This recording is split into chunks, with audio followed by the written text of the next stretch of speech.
further and move to postpone this until our next meeting so that we can all receive this. And yeah, we've got a few more to go here. So okay. So who wants to make the final motion? Do we have a motion on the table? I don't think we have an actual motion yet. We're still in discussion now. Well, that's what I was trying to do. Okay, go right ahead. Thanks. I would move to postpone this item of business until our next meeting. Okay. Is there a second? Second. Made and seconded. Okay. Was there any other details we need to take care of after we give the resolution the number? No, you're not approving it. You're Okay. postponing it. All right. So if you're All right. postponing it, We should postpone All in favor the discussion. of postponing till the next meeting? Do you have a comment on Yes, ma'am. Okay, we're in the vote stage right now. that? Well, I don't think she was done discussing. Well, she's the one that wanted to postpone it for a later time today, but then you changed it and postponed it until the next meeting, so your supersedes I her. don't think this, in my opinion, this time lapse will not make a great deal of difference. No, And I feel no. like if we have that time, we can get this together, everybody can look at it, and hopefully we can pass it right through next meeting. That's the motion on the table, is to postpone till the next meeting. And there was a second. Yes. Okay. All in favor, say aye. Aye. Any opposed? No. No. 3-2. You two? It's okay. Postpone to the next meeting. Then Then I unless break the vote. he Yeah. votes to pass that, then it's still in Yeah. discussion. We'll postpone it till the next meeting. So you're voting yes? Yes. Sorry. That way all the cobwebs are cleared out. We know exactly what's going on. Mr. Weaver, you clear on any of your cobwebs cleared on that one too? Okay. So you're going to give you any instructions tomorrow? Okay. Excuse me. Yes, ma'am. Do we need to make a motion for Mr. Weaver to have a look at it and upgrade it if it needs to be? Do we need to direct him to do that, or is it understood that he will? I think it's understood that it will, because somebody updated this and didn't, I don't think it was disseminated out amongst the crew because we didn't get a copy of it. The new one. Everyone should have got a copy of that one too. I probably got it at the last Didn't get it. committee Okay. meeting. Mr. Weaver, is that your understanding that you go ahead and, okay. if you want me to work on that. Without making a motion, another motion and Very good, redoing thank everything. Okay. Number 2 on the agenda under new business is restructuring CAPC tax discussion. Move to discuss. Second. Floor is open. Yes, ma'am. Ms. Ballance. I have a question for the city attorney. Okay. Have you found anything in the state statutes or city codes that would forbid us from doing this? I believe the way the tax is passed itself it forbids you from doing it, yes. Because the tax is assigned to the committee, not to you. Where can I find that? Where can I find that statute, all that, so I can read up and be very clear on it? Find it in exactly black and white. But if you look at the creation of the tax and the creation of the commission, I believe that's the way a court would rule. But as far as to be able to point you to 7 or 8 words that tell you that, I cannot point you to the 7 or 8 words that will tell you that in black and white. Okay, so when I look in my state statute book, I find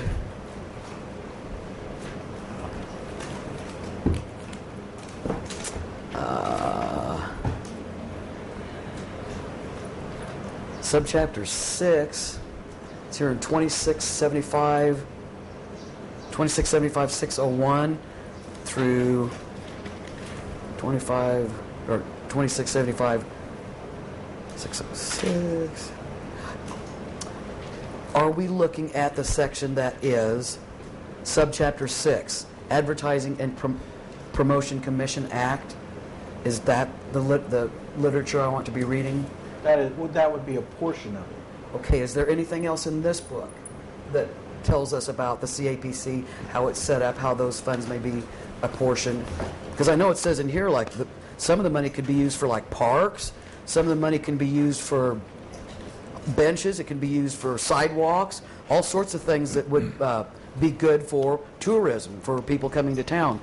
But all they want, CAPC apparently wants to use it for is simply advertising and promotion. They don't want to make an investment in the auditorium. They don't want to make an investment in any kind of infrastructure that might be supported through all of this. They just want to strictly use all that money for one thing. City parks, public recreation facilities, all kinds of different things that the money could be used on. So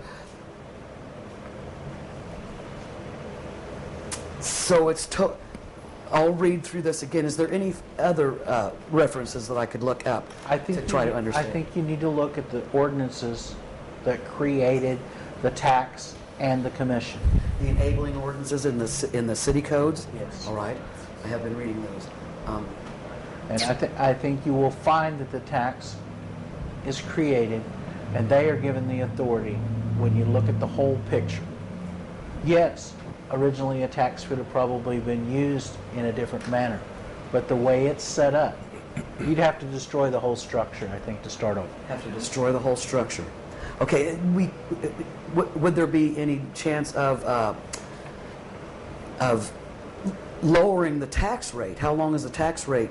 How long are we stuck with the 3% or whatever it is that goes directly for the CAPC to use strictly for advertising as they're using it right now? Is there a sunset clause on that?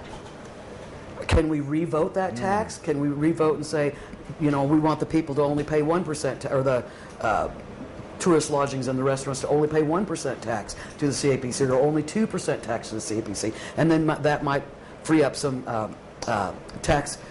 People might be willing to pay a 1/4 cent tax for an auditorium commission if they're paying a little bit less on CAPC taxes. But people are telling me right now they feel like they're maxed out on taxes. I've had business owners begging me to convince this table not to raise the taxes anymore. Not anymore. They say their clientele already are complaining about the taxes being extremely high in this area. So is there another way we could approach it? For instance, cutting the 3% tax back down to a 2% tax, or even a 2.5% tax, and then letting a auditorium commission have a 1/4% or a 1/2 cent tax to work with. Is there any way we can cut back? If the only way we can get rid of that tax or do anything about it is to get rid of the CAPC, which I hate to see happen right now because things are kind of turning around. I know they're working really hard and trying to make things go. Is there any way we can perhaps move the tax back to a 2% tax or a 2.5% tax on lodging and restaurants? Can we put that on the ballot and have the people vote on it? You could reapportion or reduce the tax, but you would have to take it back to the population to do that. Right. But to do that, if you really are if you're really genuine in what you just said, that they're turning things around, to do that at this point may be counterproductive until you see what the effect of the tax is over a longer period of time. So I'm not sure that would be productive to you, but to answer you, yes, potentially you could, but I would suggest it not be competing ballot issues. If you put them on the same ballot, you may get inverse effect of what you're trying to do. You may have the tax passed for an additional tax, and you may have the other tax defeated and thereby inconsistent with what you have intended. You need to leave the population with a clear message to vote on. Ms. Lindblad, you hand your head up first, please. Go ahead. Yeah, it says right here in the city ordinances, the city council may by ordinance pledge all or any part of the revenues from a tax levied pursuant to this article to the payment of principal of or interest on bonds issued by the city, blah, blah, blah, all parts fund, acquisition, construction, reconstruction, extension, equipment, improvement, maintenance, or operation of any, including without limitation, auditoriums and parking facilities, which are or will be operated as part of or operated or used in connection with or in support of a convention center project. And up above there, it talks about also, which is out of the state statute, the maintenance, repair, and operation of a convention center in the city. So this says the city council may, by ordinance, pledge. It's on page 32. Do you have it? Commissioner DeVito, well, there's a lull here. The state legislature crafted the enabling legislation for the CAPC for the very reasons what's happening at this table, is to preclude the city council from raiding the CAPC's treasury. We've been down this road before, a couple of times in the knowledge that I've been on the CAPC. Council has no authority. The CAPC is a totally autonomous commission to the city. All changes to legislation will have to go to a vote of the people. This council has no authority to place on the ballot any item regulating the CAPC. That will have to come from an initiative petition from the population of Eureka Springs. And you see what's going on right now, and that's the reason the legislature crafted the ordinance in the manner that they did, was to insulate themselves from city council. Because when you see a few $1 million laying around, it's very easy to try and reapportion that. And there was a lot of wisdom behind this, because the CAPC, if the city's a business, this is the advertising arm. Excuse me, please, I have the floor. I don't speak when you're talking, so I appreciate that. So if you start reapportioning the advertising dollars at a time when business is very vulnerable, and as Ms. Ballance said, that we are starting to be effective. We have record revenues coming in from the CAPC. Also understand that when the CAPC does its job, that's also general revenues that are generated by that. So there's a win-win situation here. You get the ability to do the things that they do, like putting music on in the park, the May Fine Arts, all of the festivals, and all of the advertising that goes with it. When you start taking advertising dollars out of your budget, particularly at this time, which is a very delicate time for any businesses, you jeopardize the whole structure of your general revenues and also your CAPC revenues. If you don't have the ability to advertise in today's marketplace, you'll die.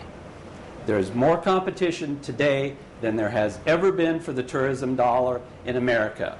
And if we don't, as a small town of 2,200 people, have the ability to compete with all of the entities that surround us, we jeopardize all of the businesses. And when you jeopardize the businesses, you jeopardize the jobs in this community. Almost 30% of Carroll County is in the service sector industry. And when you start losing things, it's going to affect the general revenue. And if you want infrastructure repairs, that goes out the window with your CAPC revenues too. So I'll tell you right now, you don't have the authority. The legislature made that clear for this very reason that's happening at this table right now. Ms. Lindblad. It says right here, it gives a whole list of things, and this is in the state statute, that the city cannot use the tax money for. So I don't think that it's true that the legislature didn't set up some safeguards for the city. It cannot be used for general capital improvement funds. It can't be used for costs associated with general operation of the city or the county. It can't be used for general subsidy of any civil group or the Chamber of Commerce. So I think that they did set up some safeguards where this CAPC tax can't be, quote, rated.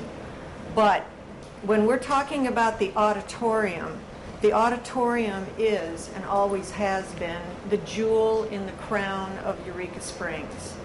And when the CAPC was promoting concerts there, people were coming into town for the concerts. This is a perfect venue to have these musicians and these people come to our city auditorium. And so, and every time they come here, the CAPC gains money. They gain money from every place they stay, and they even gain money from every place that the citizens here eat. So, to me, it says right in here that they can maintain a convention center, and it says it in the state statute. Point of order. Point of order. What's your point of order? Point of order is discussion of the ability to restructure the CAPC tax. This is part of that discussion. That's what I'm talking about, is restructuring it. We're talking about restructuring it so some of it can be used for the auditorium. That's what, in my mind, we're discussing here. Mr. Weaver? If you look, and this is why I said you got to look at the totality of it and the way a court would view all these documents, yes, the tax could be used for a convention center, but that's not the way it was set up. It would have to be with the approval of the CAPC, which they once did. They once allowed some of their funding to be used over there. They're not allowing that. The tax itself, by state law, was given to their use. The code that you have in front of you that Ms. Lindblad read a moment ago about pledging it in bonds and things would be with their permission. It would not be your ability to do it without their permission. The tax belongs in their hands. If they decide that to use it in that function, they can do that, and you can approve their use of it in that function. But you cannot direct the tax to your own purpose and your own use. So all we can do is either get rid of them, or get rid of them by our vote, I guess, if we had enough votes, or put it on the ballot for the people to downsize the tax if they wanted to. At this point, I don't think you would have a real problem with getting rid of them totally by your own vote, because the tax would still be in existence and the tax would still be flowing in, and there would be no entity to control the use of that tax, and you could not step into that void. Therefore, you would be creating a real nightmare that would end up in a court and probably end up with the CAPC being reinstalled on top of it. Well, I'm not saying your objection. I'm not saying that's something I would want to do. I'm just exploring our options. So option number 1, option number 2, option number 3. Things that we could possibly do. Not that they're necessarily a good idea, but things that we could possibly do. That's what I'm trying to ascertain. Our options. I'd like to know all our options. Some of them may be worthless. Some of them may not be good for us. But I'd still like to know what they are. I don't think you have the option of doing away with them by this council, is what I'm saying. Just by this council's action. Mr. DeVito? Yeah, since we've allowed access to the city attorney, it's obvious that members of the council really aren't grasping the concept of the CAPC enabling legislation. So I would move that we table this till the next meeting so that they can become more conversant in the CAPC legislation, talk to the city attorney, talk to the CAPC director, talk to the people that really know about it. But all of this rumination here at the council table is just, in my opinion, wasting our time. Ms. Lindblad? You had your hand up. Well, I had a question for the city attorney. So you're saying that we can't ever the citizens can't ever get rid of the CAPC? The citizens can. This council By cannot. vote. Okay. Well, you said the tax money would be hanging out there with no one to take care of it, so... If this council simply dissolved the commission. Oh, no, I never thought the council could dissolve it. I guess some of us know a little more about the CAPC tax. Okay, anybody Some else? of us are trying to learn and do appreciate the conversation. Okay. Thank you. If there's nothing else, we'll move on then. Oh, we got a motion on the floor. There was no second. Second. To table till the next meeting. All in favor, say aye. Aye. Any opposed? No. 4-1. No. 3-2. 3-2. Yes. Postpone next meeting. 4-2. Number 3, recommended revision of Appendix A from planning.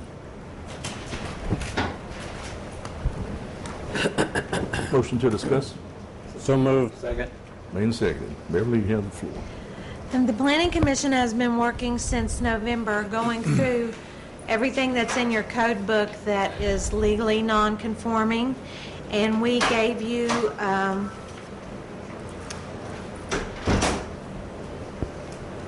it just says Eureka Springs Planning Commission recommended revisions to Appendix A, page 460 of the Municipal Code regarding legally non-conforming lodgings. And it's asking that 2 of these lodgings be deleted, taken off of that list, because they are now commercial zones. Their zone was changed, so they are conforming. They're not non-conforming. And then the other 3 that need revisions, we sent you the backup to it. Other planning commissions had gone through hearings and voted to get these things changed, but I don't believe that they ever brought it to this table. So, and the last question I have, I don't exactly know how an appendix is changed. I don't know if Mr. Weaver has to give you an ordinance to change an appendix, or how that happens. Maybe that's why it never did happen. I don't know. But these 5 changes need to be made. And so if Mr. Weaver has to make an ordinance to make those changes to an appendix, I would need a motion to have that moved to his area. It would depend on how the appendix was originally created. So we'll have to look at that. It may be that it requires an ordinance, it may require a resolution, it may only require the Planning Commission's minutes. So we need to look at how the original appendix was created when it was attached. Okay. Mr. Pownall, you had your hand up. Well, before we go too much further on 3, 4, and 5, I don't have any information on any of these. So I'm just curious before Ms. Blankenship goes on if there's any possibility that we could either have those or This, I don't want to necessarily say postpone them. These because were that's- sent 2 meetings ago when I came this is to all your we have. table to ask you to put them on the agenda. They came. And you were given those 2 meetings ago when I came, not the special meeting, but the one before that. yes, sir. Can Ms. Blankenship not work with Mr. Weaver to prepare the correct forms to bring before us? The reason that I don't bring it in the correct form to begin with is because if you think this is a bad idea, then I've spent a lot of money having the city attorney do that when you are the one that actually needs to make that decision. So it comes to you in these forms, and if you think they're good ideas, then you send it to the city attorney. And at that point, I would work with Ms. Blankenship if necessary to get the, if you feel it's an action you want to pursue. I think that's an action we want to pursue. I have a lot of confidence in Ms. Blankenship, but that's an action I think we want to pursue. In the form of a Counsel. motion. I'll make a motion that we that he works with Ms. Blankenship to come up with the proper forms to bring to council so we can approve or disapprove them. Second? Second. Made and seconded. All in favor, say aye. Aye. Any opposed? All right. So shall it be. Thank you. Thank you. Mr. Pownall, in regards to your question on 3, 4, and 5, I don't have anything on 4 and 5 either. I would move to Building permits. postpone number 4 and number 5 under new business until the next meeting. Second.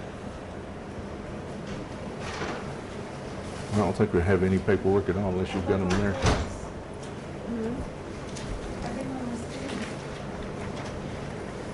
How does it start? I don't have it. currently our city code does not require any construction to come before planning. No.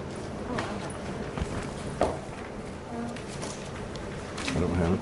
There's a motion on the table. Yeah. Any second? Okay. Motion to postpone 3, 4, and 5.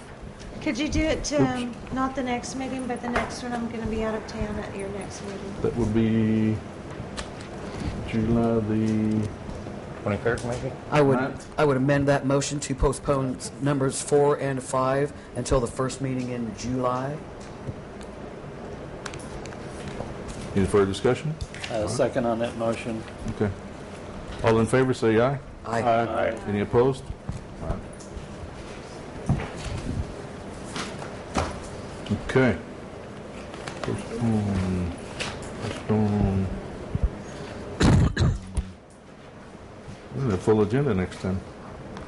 Number 6, ward map revisions required by Election Commission. Motion to discuss. So moved. Second. Floor is open. Ms. Clerk, Madam Clerk, go ahead and tell them what you're going to tell them. Everybody should have copies of this ward, the ward changes. Many moons ago, there was a census. And after that, the U.S. Census Bureau sent information that didn't actually correspond with the number 2073. And the chair of the Election Commission came and asked that the numbers of people in each of the wards be adjusted. So we began to work on it. Mr. Berry and Ms. Ballance worked with me, taking the census map and overlaying it with the ward maps as they were created in the 90s. And time went on, and the East Lab,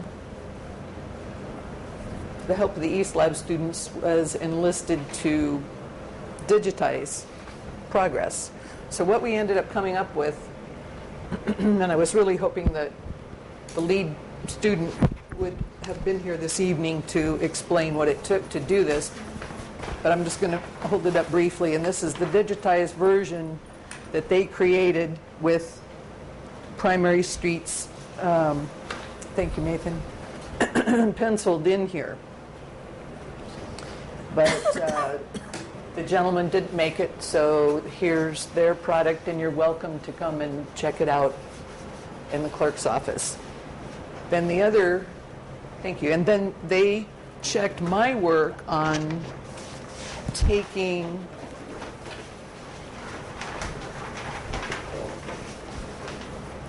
a map of the city, and this is, of course, a little cruder version, but basically the old ward maps, what happened was we scooted the line between 2 and 3 from Mill Hollow to Eccles, East Mountain, and Oak Ridge to accommodate the shift in population. And that brought it within, thank you, and the papers that you have are color-coded to what you see on this map. And the students, the descriptions were very confusing. And so what we did was take each ward and start from basically the northwest corner and progress around and describe it, and then go on to the next ward and follow that same process and describe it, so it makes a little more sense. And they confirmed that the descriptions correspond to the changes that would most easily fit the need. So that's why you have those printouts. And yes, we are behind schedule, but I felt very strongly that it was better to have a really well-prepared product than to schlock it out and be 6 months earlier. So that's why it's taken this long. And if you have any questions, I'd be, and we got within, the goal was 5%, to have the variations in the wards be 5%. And starting with 2 flawed elements in the data, the wrong number of people, they gave us a total count of 2,063.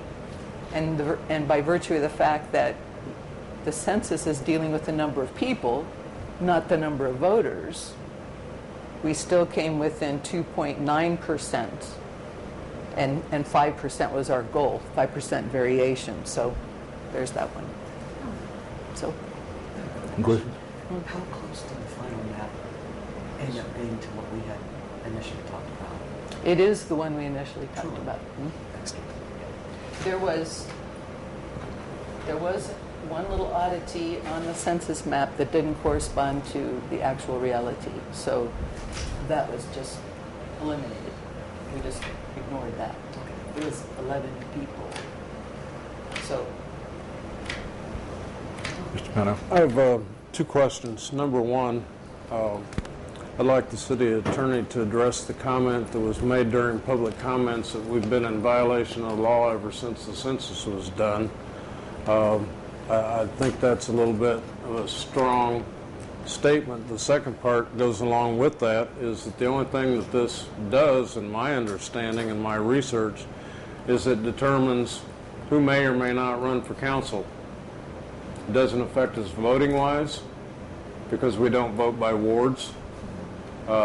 There's absolutely no effect other than the time spent and adjusting who becomes eligible to run for council in which ward.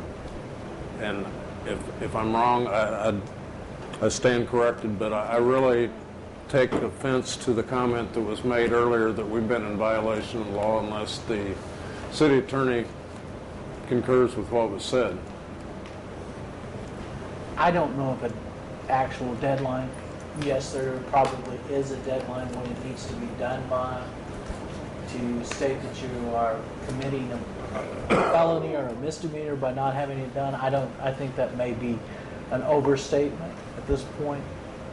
But it is something that the law does require to get accomplished. And it does need to be accomplished. As to your second question, as determining, that's the purpose of it. That's the purpose of a census, is to create equal representation. And if you have one ward that's way larger in the number of population than it should be, they're underrepresented. And if you have a ward that is a much smaller number, it creates the opposite effect. So it does need to be done. I don't see that because it just adjusts who can run from what ward. But that's a moot point. The other question that goes along with that, if we want to throw out the election question, the code also, state code also says the election committee shall designate a voting place in each ward, which they've been in violation of unless they can show where they've got state approval to lump everybody into the same polling place. So I commend the efforts that have been put into it. I think it's a lot of effort for little change, but I applaud the efforts that have been done. State law has been interpreted to allow to combine polling places. It's done in several counties. I think state law also allows us to by ordinance of this from the city council, demand or what do I want to say? Not demand. Not request. We can pass into ordinance the code that says that each ward shall have its own voting facilities, its own polling place. We could do that if we really wanted to. It says it in here. Could we not? I think you may be correct in saying that you could force the issue. I don't know that there would be a proper reason for it.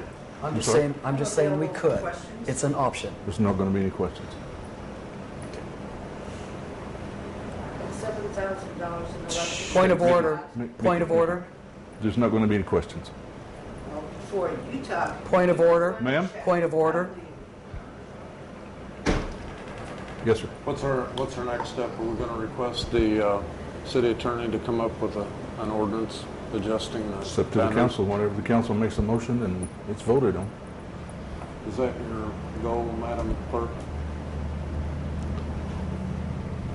Yes, hopefully you will accept the adjustments and then we can, there is a generic ordinance available that Mr. Weaver could use, could be introduced at the next meeting. Mr. Vito. I would make a motion that to instruct the city attorney to reflect the motion referred to by the city clerk and draft the motion. Second. Made and seconded. All in favor, say aye. Aye. Any opposed? Motion carried. Mr. Weaver, that's on your due list. I move to take a 7-minute recess. We got one more left. We have one item. We How got about a one left. 2-minute recess? I really need to go. And I don't want to miss any of the fun. All in favor, say aye. Aye. Any opposed? I have to do it. Can't even make it down.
City Council will be back in session. We were about to address number 7 under new business, first quarter 2012 financials required by A.C.A. 14-43-506.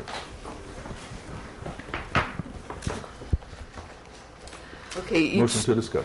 So moved. Second. All right, Thank you. now we're proper. want to be proper.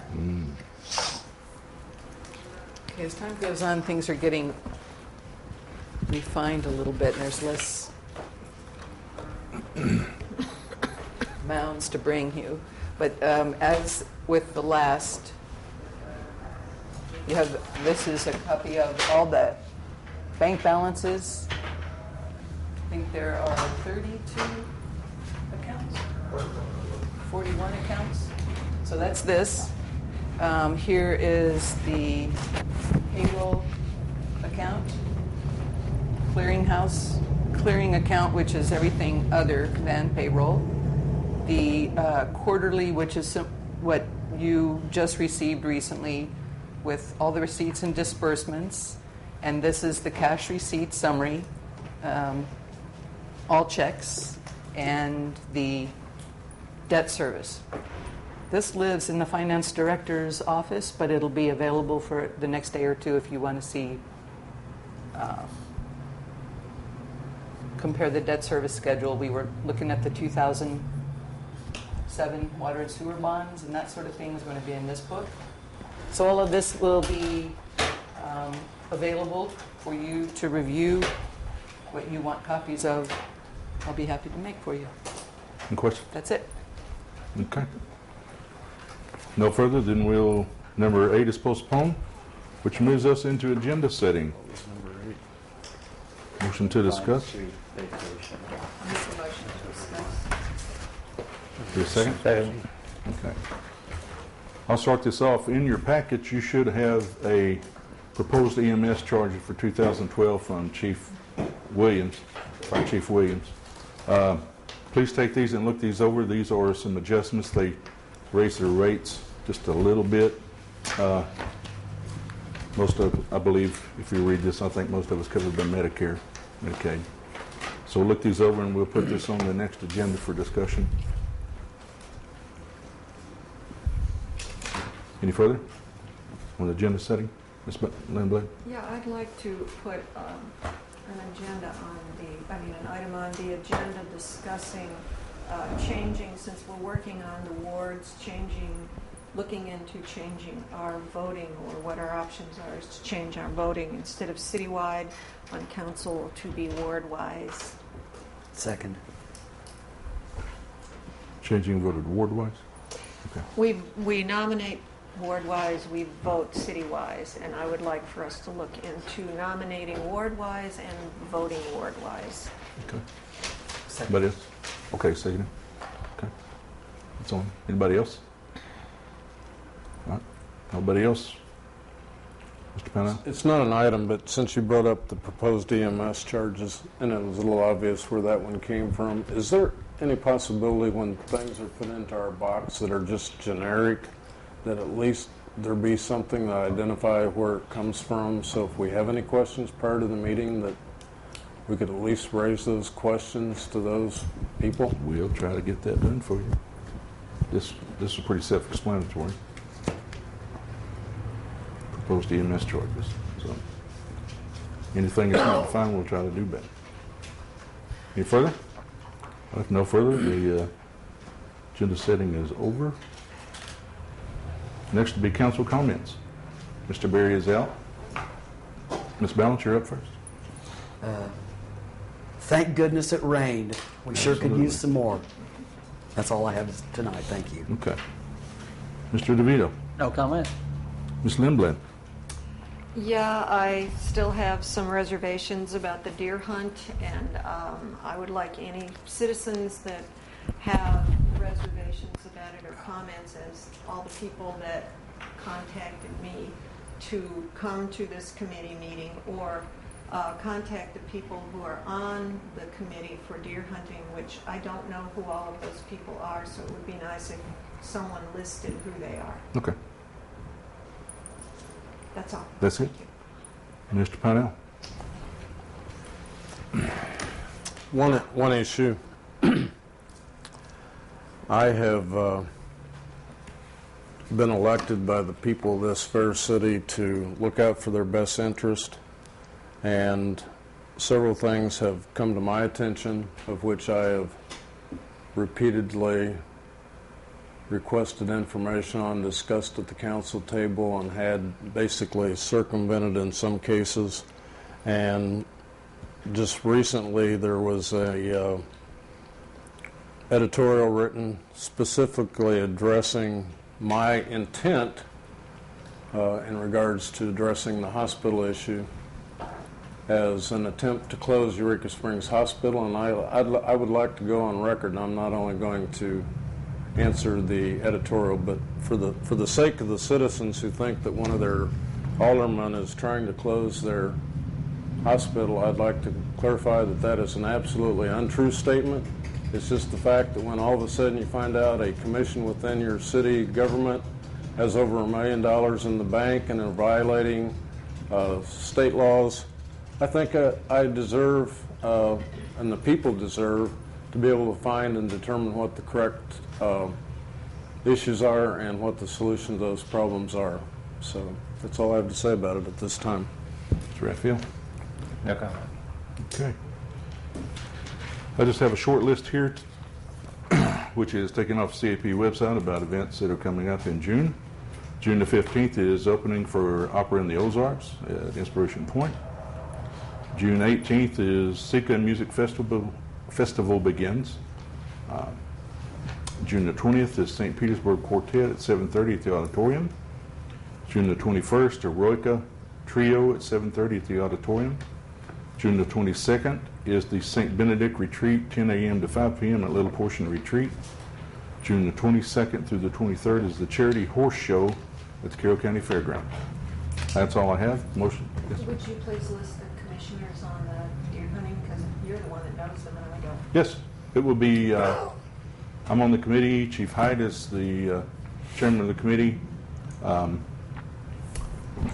Dee Perkypile, Butch Berry, Mickey Schneider, and Gwen Bennett. Okay. I believe I got it. Second. All in favor, say aye. Aye. Any opposed? Motion carried. We are adjourned.